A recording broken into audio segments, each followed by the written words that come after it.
अगर कोई भी चीज की वैल्यू, ओके, यहाँ पे मैं इस टाइप से लिखता हूं, तो इसका आंसर ही बनता है x बनता है, ठीक है, इस फॉर्म में लिखूंगा। चलो देखिए क्या, यहाँ पे अगर मेरा क्यूब रूट है x क्यूब, इसकी वैल्यू ऑलवेज x होती है, मतलब जो ये वाली वैल्यू होती है x स्क्वायर x क्यूब की, वही वैल्यू होती है। आप देखेंगे कैसे सर एक की, सर मुझे कंफ्यूज हो रहा है, कंफ्यूज नहीं होना होता है। यहाँ पे देखिएगा, मैंने कहा था 2 का क्यूब क्या होता है भाई, 8 होता है, ऊपर में लिखा है 2 का क्यूब 8 होता है। अब मैंने कहा क्यूब रूट निकालना है भाई, तो क्यूब रूट इस फॉर्म में लिखूंगा ना, मैं इसी फॉर्म में लिखूंगा।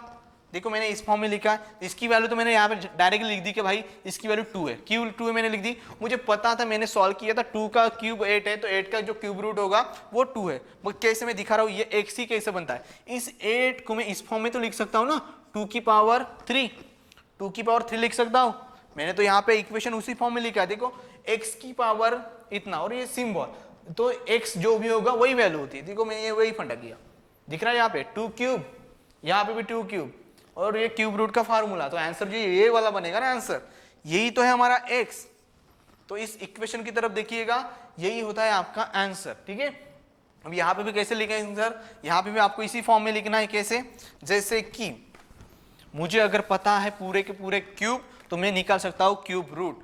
अब मैंने लिखा यहाँ पे 1 का क्यूब रूट, अच्छे से सिंबल की तरफ देखिएगा, मैंने यहाँ पे 3 लिखना शुरू कर दिया है, ये हो जाएगा 1 क्यूब रूट ऑफ, क्या हो जाएगा। अब मैंने कहा था पहले जो क्यूब मैंने लिखे थे उनके ही हम क्यूब रूट निकाल सकते हैं। अब कैसे, तो 2 का क्यूब रूट क्या था भाई, 8 था, सॉरी 2 का क्यूब क्या था, 8 था, तो 8 का क्यूब रूट क्या बन जाएगा, ये तो बन जाएगा 2।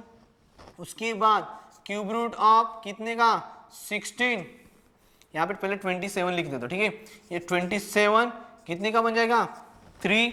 उसके बाद क्यूब रूट ऑफ कितने का, 64, ये बन जाएगा आंसर 4। इसी टाइप से आपको पूरे के पूरे कितने तक निकालने हैं, 1 से लेकर 20 तक। क्यों, क्योंकि आपने क्यूब निकाले होंगे 1 से लेकर 20 तक, तो मुझे भी क्यूब रूट भी उतने ही टाइम के निकालने होंगे, ठीक है। फिलहाल समझ लो कितने हैं, इस टाइप से आपको लिखने हैं। अब उसके बाद हमारा क्या फंडा था भाई, उसके बाद था हमारा बोर्ड मास रूल, जिसको मैंने बहुत ही हाईलाइट किया था, स्टार मार्क दी थी। अब ये होता क्या है बोर्ड मास रूल, अब उसको अच्छे से डिटेल में पढ़ेंगे, ठीक है। अब देखिएगा, बड़े अक्षरों में लिख रहा हूं, यहाँ पे मेरा पॉइंट नंबर कितना था, वो 6 नंबर वाला था, बोर्ड मास, ये हमारा रूल बन जाएगा, यही पे फंडा चलता है हमारा, ठीक है। तो मैं यहाँ पे लिख रहा हूं बी फॉर ब्रैकेट, ठीक है, दिखाई दे रहा है ये B for bracket, O for of. Of का मीनिंग ही तो होता है यहाँ पे मल्टीप्लाई, मैं लिख दूंगा यहाँ पे, बता दूंगा अभी, ये मल्टीप्लाई होता है, मगर ऑफ फॉर्म में होता है, ठीक है, सिंबल फॉर्म में नहीं होता, ये इस वर्ड फॉर्म में होता है। इसका मीनिंग ही होता है ऑफ, यानी मल्टीप्लाई करना होता है। नेक्स्ट डी फॉर यानी क्या होता है भाई, डिवीजन होता है, ओके। एम फॉर क्या होगा फिर, मल्टीप्लिकेशन। ए फॉर क्या होगा, एडिशन, ओके। और एस फॉर होता है सब्ट्रैक्शन। दिखाई दे रहा है मैंने क्या कहा, B for bracket, O for of होता है, उसका भी हम शब्द सॉल्व करते हैं, मतलब प्रॉब्लम तब मल्टीप्लाई करना होता है। D for division, M for multiplication, A for addition, S for subtraction. अब मैं एक डायरेक्शन देने जा रहा हूं, ये देखिएगा डायरेक्शन, इसका मीनिंग क्या होगा, इस डायरेक्शन का मैंने जो एरो निकाल के बाण की तरह दिखाया है वो क्या है, इसका मीनिंग होता है जो भी मैं प्रॉब्लम सॉल्व करने जा रहा हूं तो सबसे पहले इसी रूल से जाओ। मैं मतलब इसका मीनिंग क्या होता है, जब कैलकुलेशन करने की मेरा शुरुआत करूं तो मैं सबसे पहले ब्रैकेट को सॉल्व करूंगा। एक साथ चारों सिंबल दिखे तो चारों सिंबल एक साथ सॉल्व नहीं किए जाते, रूल होते हैं उनके कुछ रूल, मतलब उसी का नाम है बोर्डमास रूल। अब बोर्डमास रूल में देखेंगे आप तो पूरे सिंबल आ गए, देखो एडिशन, सब्ट्रैक्शन, मल्टीप्लिकेशन, डिवीजन। तो सबसे पहले सॉल्व किसको करेंगे, अगर जब ये सारी मेथड मेरे पास आ जाएगी। अब एक सिंबल हो तो मैंने कहा सर यहाँ पे तो क्या करूंगा, एक ही सिंबल है तो मैं कर सकता हूं क्या, मल्टीप्लिकेशन। मगर मेरे पास ऐसी कंडीशन आ जाए तो, अब देखो यहाँ पे डिवीजन है, मल्टी, आप तो गलती कर बैठोगे फिर, नहीं सर शुरुआत में तो मुझे मल्टीप्लाई दिख रहा है तो मैं मल्टीप्लाई करूँ क्या, नहीं, गलत हो जाएगा। अगर मुझे शुरुआत में मल्टीप्लाई दिखता है बाद में डिवीजन, तो आप सोचेंगे मैं पहले मल्टीप्लाई करता हूँ बाद में डिवीजन करता हूँ, तो आपका प्रॉब्लम गलत हो जाएगा। आपको क्या रूल फॉलो करना है, बोर्डमास रूल। तो मैंने झट से देखा क्या है, ब्रैकेट तो है नहीं, ऑफ भी नहीं है, डी दिख रहा है, डी का मीनिंग होता है डिवीजन, तो मैंने यहाँ पे ढूंढा डी है क्या भाई, यानी डिवीजन है, तो मैं फर्स्ट प्रायोरिटी इसको दूंगा, इसको फर्स्ट स्टेप में सॉल्व करूंगा और जो भी आंसर आ गया उस आंसर को मैं मल्टीप्लाई करूंगा। क्यों? उसके बाद मुझे मैंने देखा मल्टीप्लिकेशन ही करना और बचा हुआ एक ही सिंबल है, तो वही है मेरा। तो जब एक साथ सारे के सारे सिंबल आ जाएंगे यहाँ पे जितने भी लिखे उतने, तब मुझे यही रूल पे जाना है। बहुत बच्चे भूल जाते हैं, ये बात भूलनी नहीं है। हर वक्त जब भी कैलकुलेशन आए आपको इसी रूल को याद कर लो। गणित मतलब जो आपका प्रॉब्लम होगा या जो मैथमेटिक्स का कोई भी एक क्वेश्चन होगा वो कभी भी आपको मिस्टेक नहीं दिलाएगा अगर रूल फॉलो करते हो तो, अदरवाइज मिस्टेक होना कंपलसरी है। अब मैंने यहाँ पे देखा क्या ब्रैकेट है, ऑफ है, डिवीजन है, मल्टीप्लिकेशन है, एडिशन एंड सब्ट्रैक्शन। ठीक है, तो चलो अप्लाई करना थोड़ा एक बार बता ही देता हूं मैं। तो एक एग्जांपल के तौर पे यहाँ पे हम अप्लाई करना सीख लेंगे। अब देखो एग्जाम्पल क्या होगा, अगर मैं यहाँ पे एग्जाम्पल लेता हूँ, क्या करूँगा मैं, 24 मल्टीप्लाई 2 डिवाइडेड बाय, यहाँ पे ऑफ डाल देता हूँ, ठीक है, डिवाइडेड बाय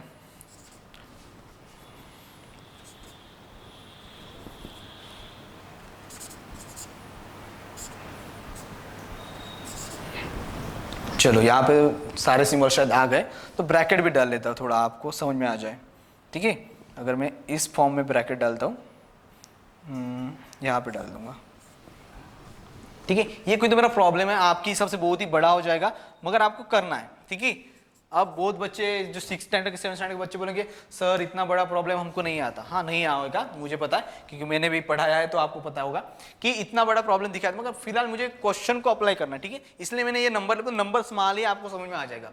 तो फर्स्ट रूल मैंने देखा sir B for bracket, BODMAS rule को मैंने अप्लाई किया, बोर्डमास रूल मेरे माइंड में छप गया था, तो ब्रैकेट में मुझे बी फॉर ब्रैकेट दिखा, ओ फॉर ऑफ दिखा, D for division, M for multiplication, A for addition और एस फॉर सब्ट्रैक्शन, ये मेरे माइंड में छप गया था। मैंने जब इस क्वेश्चन को देखा तो मैंने अप्लाई करना शुरू किया। मैंने क्या किया, सर यहाँ पे मुझे क्या दिखाई दे रहा है, पहले तो ब्रैकेट दिख रहा है, ब्रैकेट पे तरफ जाऊंगा, इसको छोड़ दूंगा फिलहाल, इतने इस पे ध्यान ही नहीं दूंगा मैं, मुझे फोकस तो इस पे ही रहेगा। तो मैंने सॉल्व किया, इसको उसी फॉर्म में लिख दिया, चलो कोई प्रॉब्लम नहीं हमको, जो फॉर्म वैसे की वैसे उसको उसी फॉर्म में लिख दो। अब मैंने इसको सॉल्व किया, मुझे क्या आंसर मिला, 2 + 4 कितना होता है भाई, ये हो जाएगा मेरा 6। तो मैंने 6 लिया, ब्रैकेट हटा दिया, मुझे आंसर कुछ तो 6 मिला। अब फिर से मुझे बोर्डमास रूल अप्लाई करना है, हर एक स्टेप पे बोर्डमास रूल में अप्लाई करना चाह रहा हूँ। अब यहाँ पे मैंने देखा मल्टीप्लाई है, ऑफ है, डिवीजन है, सब्ट्रैक्शन है, तो मैंने फिर से बोर्डमास रूल को अप्लाई किया। मुझे याद आया कि भाई एक वर्ड आता है ओ फॉर मीनिंग्स ऑफ होता है, यहाँ पे मुझे यहाँ पे तो ऑफ दिखाई दे रहा है। आपका मीनिंग मैंने बोल दिया था मल्टीप्लाई करना है, कौन को, इन दो नंबर को मल्टीप्लाई करना है। अब तो इन दोनों के बीच में ना, अब जिनके बीच में कोई ये सिंबल होगा उन दोनों के बीच में कुछ तो होगा। तो मैंने मेरे नेक्स्ट स्टेप क्या होगी, फिर ये नंबर बाकी के इन दोनों को छोड़ के बाकी के जो नंबर है उनको वैसे के वैसे लिख दूंगा। जैसे कि 24 मल्टीप्लाई है, अब इनका दोनों मल्टीप्लाई मुझे कहा था मैंने मल्टीप्लाई करना है, क्या करूंगा फिर भी 2 × 12 कितना होता है भाई, 2 × 12 ये भी होता है 24 डिवाइडेड बाय 4 - 6, बस ये एक नेक्स्ट स्टेप होगी। नेक्स्ट स्टेप और क्या होगी, फिर से मैंने इस फॉर्म में देखा क्या क्या दिखाई दे यहाँ पे, मल्टीप्लिकेशन, डिवीजन और सब्ट्रैक्शन। अब फिर से मैंने रूल को याद किया, मुझे याद दिखाई दिया डिवीजन, तो फर्स्ट मैंने डिवीजन ही करना है, तो ये वाली टर्म आ जाएगी। ठीक है, ये टर्म सॉल्व करने के बाद मुझे क्या मिलेगा, 24 मल्टीप्लाई क्या हो जाता है, अगर आप इसको 4 से मल्टीप्लाई करते हो कितने टाइम जाएगा भाई, यहाँ पे 6 टाइम जाता है। देखो आपने किया 24 को मैं अगर 4 से डिवाइड करता हूँ तो 4 × 6 = 24 होता है, सही बात है कि नहीं। तो आपने आंसर क्या आ जाएगा इसका फिर 6 डिवाइडेड बाय 6। ठीक है, अन्य तो बच्चे से 6 तो है, माइनस भी 6 है, 0 बना देंगे, नहीं गलत हो जाता है। तो हमारी स्टेप अप्लाई करनी है क्या, फिर से मैंने क्या किया, बोर्डमास रूल अप्लाई किया। बोर्डमास रूल में मुझे दिखा क्या मल्टीप्लिकेशन है, ना कि मैं पहले क्या करूंगा सब्ट्रैक्शन नहीं करूंगा, मैं पहले मल्टीप्लिकेशन करूँ, क्योंकि मेरा बोर्डमास रूल ही कहता है जो पहले आता है उसके हिसाब से, इस रूल के हिसाब से वो उसको सॉल्व करेंगे। तो मैं मेरे यहाँ पे मल्टीप्लिकेशन करूँ, कितना आएगा मल्टीप्लिकेशन इसका भाई, अगर मैं यहाँ पे करता हूँ आपको बताने के लिए, 24 × 6 से 6 4 जा कितना होता है भाई, अभी मैंने कहा था 24 ही होता है सर, तो मैंने यहाँ पे 4 लिखा, 2 कैरी किया, 6 2 जा कितना होता है 12 होता है, 12 + 2 कितना होता है, ये भी 14 होता है। तो मेरा आंसर क्या बन जाएगा 144 - 6।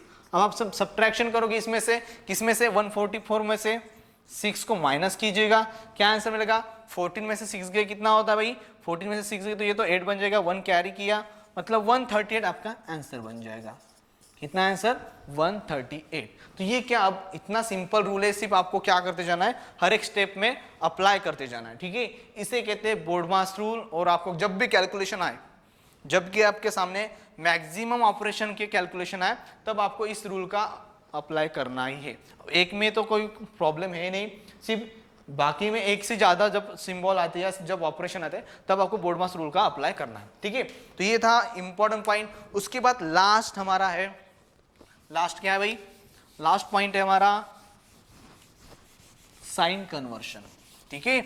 साइन कन्वर्शन यानी क्या होता है, अगर कोई भी साइन लेफ्ट से राइट की तरफ जाता है तो क्या होता है। शॉर्टकट में मैं बता दूं, यहां पे देखो साइन कन्वर्शन, ठीक है। ये हमारा लास्ट 7 नंबर का पॉइंट था। साइन कन्वर्शन में क्या होगा, कोई भी एडिशन का साइन, ये एडिशन है, ये इज इक्वल टू है। इज इक्वल टू मीनिंग ये होता है वो बैलेंस करना, इक्विवेलेंट रखना। अगर जब मैं ये एडिशन वाला साइन कभी भी लेफ्ट टू राइट कोई भी डायरेक्शन में, यहाँ पे डायरेक्शन ऐसे बना देता हूँ, इस सिंबल की तरह अच्छे से देखिए, ठीक है। मैंने एरो दोनों की तरफ निकाला है, तो इसका मीनिंग होता है सब्ट्रैक्शन। मतलब क्या सर, जब भी मैं माइनस वाला हो या प्लस वाला सिंबल हो, अगर कोई भी साइड चेंज करता हो उसकी, left to right, right to left, तब वो एडिशन वाला होगा तो वो प्लस माइनस बन जाएगा, माइनस वाला होगा तो वो क्या बन जाता है, प्लस बन जाएगा। अब कैसे, यहाँ पे देखो एग्जाम्पल क्या होगा। एग्जाम्पल यानी मैंने लिखा x minus 2 is equal to 4, x minus 2 is equal to 4 लिखा, और मुझे x की वैल्यू चाहिए। तो मैंने x बराबर क्या किया भाई, इस माइनस 2 को मैं वहां लेके जा रहा हूं, कहां पे लेके जा रहा हूं, इस इज इक्वल टू की दूसरी साइड में। तो मैं चलो फेंक देता हूं उसको वहां पे, तो ये बन जाएगा 4 प्लस 2। वही रूल है, क्या कह रहा है हमारा रूल, माइनस वाला होगा अगर इस बाजू में आता है इज इक्वल टू के, वो प्लस बन जाता है, प्लस वाला होगा उस बाजू में जाएगा तो माइनस बन गया। तो अगर देखो माइनस था प्लस बना, आप बोलेंगे सर और एक बना के दिखाओ, वही फंडा, ये 4 है तो मुझे x बराबर चाहिए, तो क्या बन जाएगा, देखो प्लस 2 था वहां पे जाके वो माइनस 2 बन गया, ठीक है। तो यही हमारा फंडा है, क्या कहता है साइन कन्वर्शन, जब भी इज इक्वल टू की साइड चेंज हो जाए, मतलब इस साइन दोनों की vice versa is equal to कौन बराबर है, प्लस और माइनस, ये इस साइड में चला माइनस बनेगा और माइनस वाला इस साइड में आएगा तो एडिशन बनता है। सेकंड सिंबल हमारे मल्टीप्लिकेशन और एक होता है डिवीजन, यहां पे भी वही फंडा लगेगा, ओके। जब भी मल्टीप्लिकेशन का कोई भी साइन होगा या नंबर होगा, वो अपने साइड चेंज करता है, यानी LHS टू RHS जो भी होगा। अब यहाँ पे साइड है फिक्स नहीं है, तो आपको अगर इस बाजू से दूसरी बाजू लेके जाना होता है, तब आपका जो सिंबल होता है वो मल्टीप्लिकेशन वाला, वो अपने आप चेंज होकर क्या बनेगा, डिवीजन बन जाता है, ठीक है। उसी हिसाब से डिवीजन वाला जो भी है सिंबल या जो भी नंबर होगा हमारा, वो नंबर अगर मैं इज इक्वल टू के इज यहाँ पे लेके आता हूँ, तो वो भी अपने आप क्या बन जाएगा, मल्टीप्लिकेशन। चलो एग्जाम्पल के तौर पे समझ लेंगे। यहाँ पे मेरा एग्जाम्पल होगा, मैंने लिखा x divided by 2 is equal to 4, ठीक है। x डिवाइडेड बाय 2, और मुझे x की वैल्यू फाइंड आउट करनी है। x बराबर क्या हो जाएगा भाई, मैंने पहले ही कहा ये डिवीजन में है, तो क्या बनेगा, वो मल्टीप्लाई बनेगा। आंख बंद करके आपको यहाँ पे मल्टीप्लाई कर देना है, क्या कर देना है, ये x डिवीजन 2 था तो वो वहां पे जाके क्या बनेगा, मल्टीप्लाई बनेगा। नेक्स्ट आप सर ये तो डिवीजन वाला बता दिया, मल्टीप्लाई वाला भी देख लीजिएगा। x मल्टीप्लाई 2 था इज इक्वल टू 4। अब मुझे x की वैल्यू फाइंड आउट करनी थी, तो मैं क्या करूंगा भाई, आंख बंद करके, क्या था, मल्टीप्लाई था, मैंने फंडा यूज किया, मल्टीप्लाई था, वहां पे जाके तो डिवीजन ही बनेगा भाई। तो मैंने क्या दिया, क्या 4 डिवाइडेड बाय 2, देखो बन गया, ये मल्टीप्लाई था वो डिवीजन जाके बन गया। देखो साइन कैसे चेंज हो रहा है, इस टाइप से। तो इसे कहते हैं साइन कन्वर्शन, जो बहुत बच्चों का वीक होता है, इसी से आपके कैलकुलेशन मिस्टेक हो जाते हैं। अगर मैथमेटिक्स में एक भी साइन आप गलत करते हो, पूरा का पूरा मैथमेटिक्स गलत, मतलब पूरी जितनी भी आपने मेहनत की ना, इस एक सिंबल की वजह से आपका पूरा मैथमेटिक्स रॉन्ग हो जाता है, ठीक है। तो आपको साइन पे बहुत ही फोकस करना है, मतलब वो जो 4 फंडामेंटल ऑपरेशन कहते हैं ना, वो बहुत ही मस्ट इंपॉर्टेंट है। तो ठीक है क्लास, तो ये था हमारा बेसिक ऑफ मैथमेटिक्स, इसे ही कहेंगे हम मैजिक ऑफ मैथमेटिक्स, जो आपको फ्यूचर में बहुत काम आएंगे। जो कॉम्पिटेटिव की भी पढ़ाई करेंगे अभी से, जो नवोदय के रहेंगे, स्कॉलरशिप के लिए रहेंगे स्टूडेंट, उनके लिए तो बहुत ही इंपॉर्टेंट लेसन था ये। I hope you are understood. मुझे एक रिक्वेस्ट करनी थी, आप प्लीज इस वीडियो को बहुत ही अच्छे से, मतलब सीरियस होकर पढ़े, क्योंकि ये वीडियो आपको बहुत ही इंपॉर्टेंट वक्त देने वाला है, ठीक है। और जो भी आपके फ्रेंड होंगे प्लीज इनको भी शेयर कर दीजिएगा। इस वीडियो को प्लीज लाइक कीजिए, चैनल को सब्सक्राइब कीजिए, और कुछ भी आपके डाउट्स होंगे प्लीज हमको कमेंट करते रहिएगा। Thank you.